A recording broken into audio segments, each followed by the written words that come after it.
আজকে যারা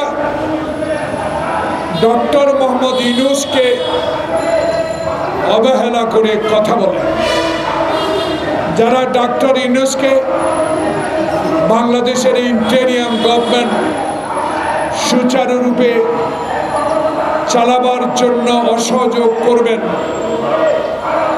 বিশৃঙ্খলা সৃষ্টি করবেন, যারা পালিয়ে ভারতে আশ্রয় নিয়েছেন তাদের প্রেতাত্মারা এই কথাগুলো বলা শুরু করেছে।